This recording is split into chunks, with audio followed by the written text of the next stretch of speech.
All right, here we go. I am going to install and hopefully show you how to install a 3/4 inch spacer, spring spacer, and a new shock from Rough Country on the WK2. I've installed the other side. There are some big things that I think you should know before you purchase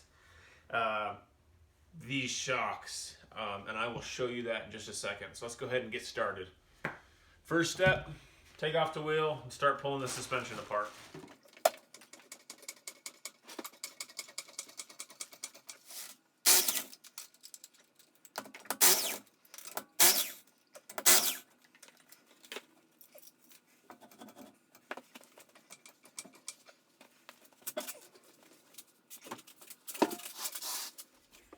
All right, so got the wheel off. It appears that you'll be able to see everything, which is what I wanted because I couldn't find a good video online of this process. I did the other side, so I think I kind of know what I'm doing, like I said. So, got the wheel off. If you don't totally know, we are putting a spacer between the top of the spring and the body here.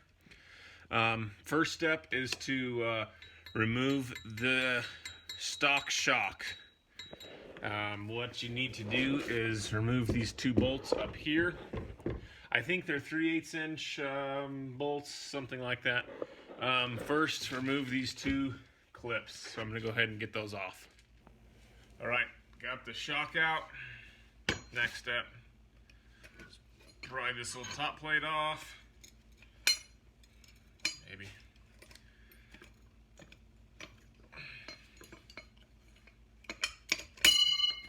There we go.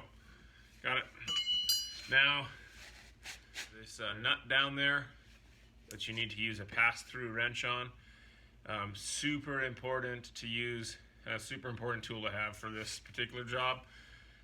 So go ahead and throw the pass-through wrench on here with a 8mm on the top of this. Okay, so to remove this, what I'm going to call a top hat, I think it's a top hat. To remove this top hat off of this shock, you're going to need the pass-through socket, 18mm. You're going to need to throw the 8mm on there. The pass-through extension. Flip that over.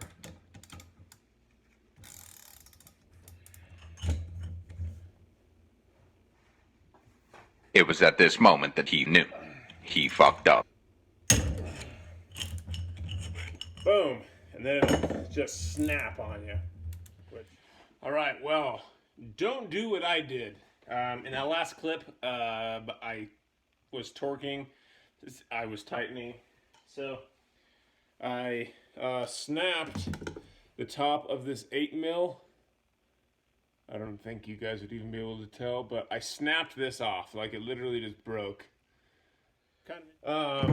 Be careful, don't screw it up like I just did. So what I had to do is cut the top of my shock off. I threw the bottom in the vise. So now I can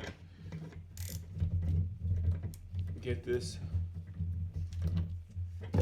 off. There we go. So that was a screw up. Don't do that. I definitely am not happy with how that just happened. Didn't happen on my first one, but whatever, I guess. So we live and we learn. I got this top off. Take the bump stop off as well. It'll go on the new shock. There we go. There is the... I had to cut it off, so... I feel like an idiot. But hey, I'm a rookie, so I expect nothing more. So, anyways, let's go to this next part, which is actually what you're probably gonna need to see. Alright, I'm going to do my best to explain this. However, I've said it before, I'm not a mechanic, so I'm probably not using the right words. Alright, so here is the Rough Country N3 premium shock absorber. It's rough country. I don't have like super high expectations, but it is. It said like 2 inches longer. I think 2.5 inches longer, which would accommodate for the spacer lifts, which is why I got the longer shocks, and I didn't want to just go with the shock spacer. So anyways, go ahead and pull this off, compress it down. Okay, there we go. I read somewhere online that said don't put your shock in a vise. I don't have this in the vise. It's actually just resting on the vise. It fits perfectly in this case, so I got lucky there. So this is what you need to know in regards to these rough country shocks for the WK2. So if you can see, let me see, I don't know how to make this better for you to see. So let's see if you can see that top shape. It's not really focusing. So it's basically a circle with 2 flat edges. That doesn't work.